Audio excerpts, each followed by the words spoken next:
You don't have to look too far to see the value you find in silver in particular.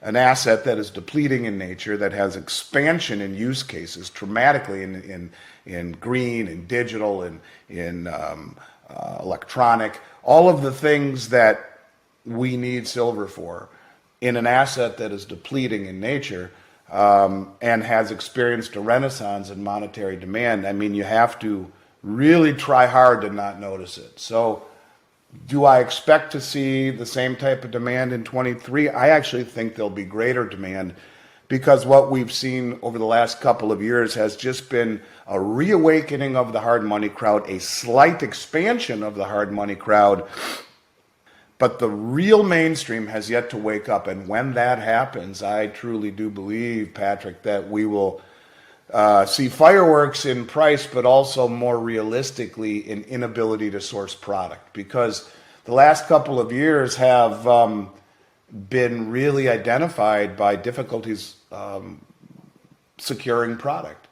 While right now is the best product availability I've seen in 36 months, 3 years now, the main issue in this industry has been securing product at reasonable premiums. And premiums have been anything but reasonable in a historical context over the last 3 years. So is this a sweet spot, or is this a sea change? I would argue this is a sweet spot before any type of sea change. And I think the next sea change will be the mainstream waking up and dipping a toe in the water because they have no choice but to pivot away from traditional assets. So I'm very optimistic on what 2023 will bring from a standpoint of business, not so optimistic as what it will bring in terms of economic and geopolitical and social issues. But crazy last few years, and I don't think we've seen anything yet, I guess is the easiest way to say it. I think the big money understands that people are only really motivated by price. People are too busy to open up the hood and look underneath and see the fundamentals. And, you know, what betrays the price and the rhetoric is the drawdown of supply off the major exchanges. The only people that have the ability to draw down copious amounts of silver and gold from the main exchanges are those that are very sophisticated and very well heeled. You have very wealthy, sophisticated players that are closest not only to the money, but also to the information. And they know what's coming. And so they are using the suppressed price on COMEX to front run what is coming next. They are positioning. The biggest money in the world always front runs. The biggest money in the world always positions when the rest of the people are asleep, wondering why would they ever do that. Normally they don't even wonder because they don't know what's happening. If you look at the mainstream, they don't talk about any of this. You know, they should be talking about when they're talking about commodities, they should talk about how the LBMA is at the lowest level of zinc or aluminum that they've ever had. 90% drawdown in zinc, a 75% drawdown in aluminum.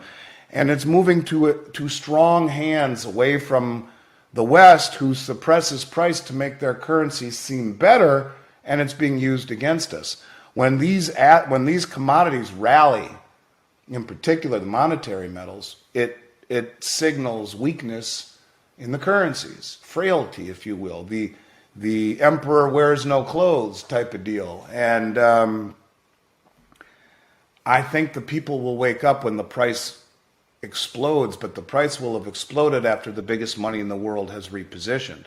It's time for people to wake up and realize we are in the very late stages of this Keynesian experiment, which I think is going to end badly.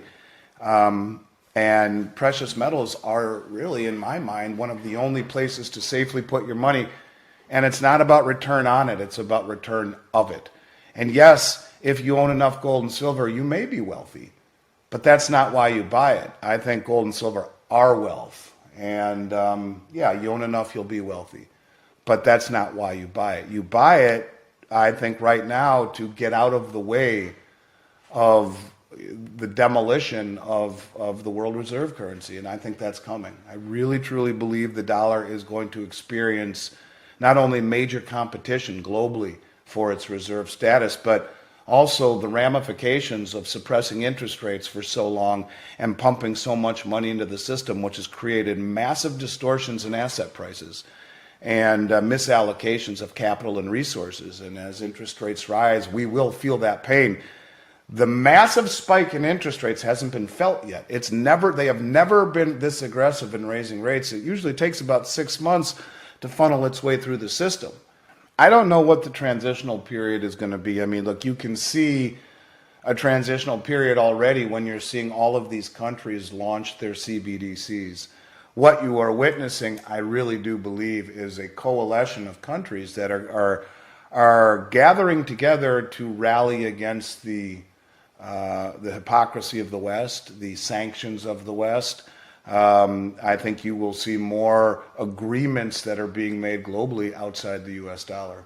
That's really the most important thing. And what rises from the ashes, I'm not quite sure, but there will be a transition, and I think it will ultimately be away from the US dollar. When you see Saudi Arabia not only making an admission that China is their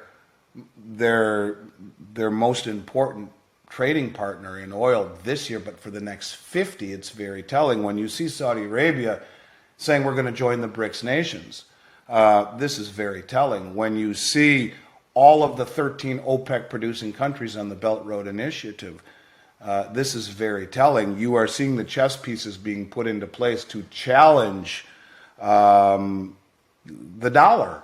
What will make it work is what we've been told will back the new BRICS currency, and that is commodities. They are going to use commodities, and in particular, I believe it'll be gold, to back a new world reserve standard and to challenge the dollar. And that's what'll make it work. It's the rallying cry against, the sanctions and the hypocrisy of the West that gets everyone to the table. It's the pledging of commodities to a new system. And I believe they will use this new distributed ledger technology, CBDC, to show the pegging to the world, the immutability, the veracity of what each country has pegged. And we've been told this by the Russians and the Chinese, that not only will BRICS issue a new currency, reserve currency, but it'll be pegged to commodities. This is how you make it work. You give everyone equal footing at the table with what they've pledged to the system.